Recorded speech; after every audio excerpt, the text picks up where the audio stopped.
Hello' good morning. মই doctor Sunil কৰ্মী। আজি মই গোলাঘাটৰ বেঙনাখোৱা নিয়েৰ ল' কলেজৰ ওচৰত মিষ্টাৰ বিৰু তামুলীৰ ঘৰত আহিছোঁ আৰু তেওঁৰ মিছেছৰ বহুত আগৰ পৰা এটা সমস্যাত ভুগি আছিলে, ৰিমেটিক অষ্টিঅ' আৰ্থ্ৰাইটিছ বহুত দিনৰ পৰা তেওঁ চিকিৎসা কৰিছিলে, কিন্তু কোনো ভাল ফল নোপোৱাৰ পাছত মোৰ পৰা চিকিৎসা লৈছিলে আৰু সেই চিকিৎসা লোৱাৰ পাছত তেওঁলোকৰ কি হ'ল তেওঁৰ এই দাদাৰ পৰাই অলপ আপোনালোক নিজ মুখতে আপুনি শুনকচোন। দাদা আপুনি কওক। মই বিৰু তামুলী। মোৰ মিছেছৰ বহুত আঁঠুৰ বিষ হৈ ৰিমেটিক আৰ্থ্ৰাইটিছ হৈ পেলাই বহুত কষ্টত ভুগি আছিলে। মই গোলাঘাটৰ বহুত জেগাত ট্ৰিটমেণ্ট কৰিলোঁ, কৰি একো ফল নাপাই মই যোৰহাটলৈ গ'লোঁ। যোৰহাটতো একো নাপাই মই গুৱাহাটী পালোঁগৈ। গুৱাহাটীতো গোটেইখন ঘূৰি পকি আহি এটা বেজি মই 20,000কৈ দিলোঁ। তথাপিও মই একো ফল নাপাই মই গোলাঘাট আকৌ বেক কৰিলোঁ। গোলাঘাটতে মই এনেকৈ চিন্তা কৰি আছোঁ কি কৰোঁ কি নকৰোঁ।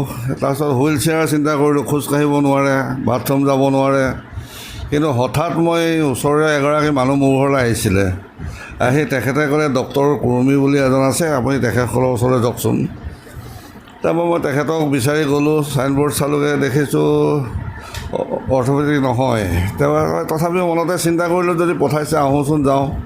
তাৰপৰা তেখেতক মই লগ পালোঁ। লগ পাই তেখেতে সুধিলে কেনেকৈ আহিলে কি কথা, মই গোটেইখিনি ক'লোঁ মই তেখেতক। তেখেতে ক'লে আনিব পাৰিব নি বোলে। আনিব পৰা অৱস্থাত নাই, তথাপিও প্লেইন জেগা হ'লে আহিব পাৰিব, কিন্তু ওপৰত উঠিব নোৱাৰে। তথাপিও তেখেতৰ ঘৰলৈ মই গাড়ী দি লৈ গ'লোঁ। লৈ গৈ তেখেতৰ ওচৰত পালোঁগৈ। পাই তেখেতে চালে, টেষ্ট কৰিলে। টেষ্ট কৰি মেলি মোক ক'লে যে ঠিক আছে আপুনি অলপ দৰৱ মই দিম, সেইখিনি আপুনি খাব পাৰিব, আপুনি 3 মাহ ধৈৰ্য ধৰিব লাগিব, 3 মাহৰ পিছতহে আপুনি ৰিজাল্ট পাব। তাৰপিছত দেখিলোঁ মই সেইমতেই মই তেখেতৰ কথা মতে দৰৱ পাতি আনিলোঁ। আনি মেলি মই খুৱাই আছোঁ দেখিলোঁ 2 মাহৰ পিছত তেখেতৰ মই হেৰিটো পালোঁ, অলপ ইম্প্ৰুভ হৈছে যেন, ইফাল সিফাল গৈছে, অলপ লাগিলে। তো 3 মাহৰ পিছত তেখেতে উঠিব নোৱাৰা মানুহজনী ইফালে সিফালে খোজকাঢ়িছে, ইফালে সিফালে গৈছে। তেনেকৈ লাহে লাহে তেখেত উন্নত হৈ আহিলে। এতিয়া বৰ্তমান তেখেত সুস্থ, 80% সুস্থ বুলি ক'লেও বেয়া নহয়। কিন্তু ওচৰতে মোৰ মিছেছ আছে, মিছেছক সুধিলে গোটেই বস্তুখিনি মিছেছে কৈ দিব। নমস্কাৰ, মই ৰুবি তামুলী। মই বহুত দিনে ভুগিলোঁ ৰিমেটিক আৰ্থ্ৰাইটিছত, বহুত ফুৰিলোঁ, বহুত আপোনালোকে শুনিলেই এওঁ ক'লে। কিন্তু মই ডক্টৰ কুৰ্মীৰ পৰা যিখিনি পালোঁ তাৰ পৰাহে মই আজি এই অৱস্থা পাইছোঁহি। মই প্ৰায় 15 চনৰ পৰাই ভুগি আছিলোঁ। উঠিব নোৱাৰোঁ, শেষত উঠাই দিব লাগে, আনচাই মই বাথৰুমলৈকো যাব পৰা নাছিলোঁ। কোনোমতে যেতিয়া মই এতিয়া তেখেতৰ ঔষধখিনি 3 মাহৰ পিছতে মই নিজেও উঠিব পৰা হ'লোঁ। কোনো এখন চকীত মই নিজে বহিব নোৱাৰোঁ, ধৰি বহাব লাগে, ধৰি উঠাব লাগে। গোটেইখিনি কৰাৰ পাছত তেখেতে মোক 3 মাহৰ পাছতে পালোঁ। মই অন্ততঃ এতিয়াও মই ৰেগুলাৰেই কৰি আছোঁ, কিন্তু মই যিমানখিনি দিছিলে সেইখিনিৰ পৰা মই বহুত কমকৈ খাই এতিয়া মই সুস্থ, 80% নাই, 90%ই সুস্থ।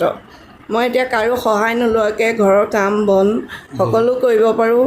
মই যিমান হওক ওপৰত গৈ বিয়া সবাহ সকলো খাব পাৰোঁ, যাব পাৰোঁ। মই মৃত্যুঞ্জয় মন্দিৰলৈকো মই নিজে উঠি যাব পৰা হ'লোঁ। সিমানখিনিলৈকে মোৰ ভাল হৈছে আৰু, হয় নাই বাৰু?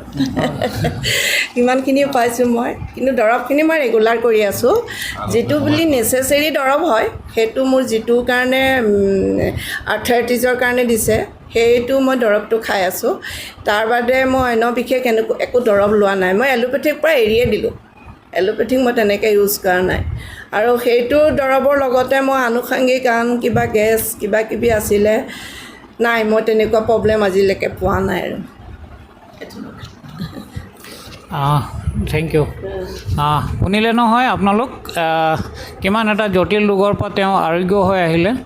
আৰু এই ভিডিঅ'টো বনোৱাৰ এটাই উদ্দেশ্য, এনেকুৱা বহুত মানুহৰ এই সমস্যাটো আছে, বহুত চিকিৎসা কৰিও যেতিয়া ফলাফল তেনেকুৱা পোৱা নাই, তো সেইকাৰণে এই ভিডিঅ'ৰ থ্ৰুদি আপোনালোকে এটা মেছেজ দিছোঁ এই ভিডিঅ'টো এটা আপোনালোক লাইক এটা কৰিব আৰু যিমান পাৰে এটা শ্বেয়াৰ কৰিব যাতে ইয়াৰ থ্ৰুদি বহুত মানুহৰ এই বেমাৰৰ পৰা উপশম পাব বুলি মই আশা কৰি ইয়াকে কৈ মই ধন্যবাদ জনাই নমস্কাৰ জনাই সেৱা কৰিছোঁ। আপোনাকো অশেষ ধন্যবাদ।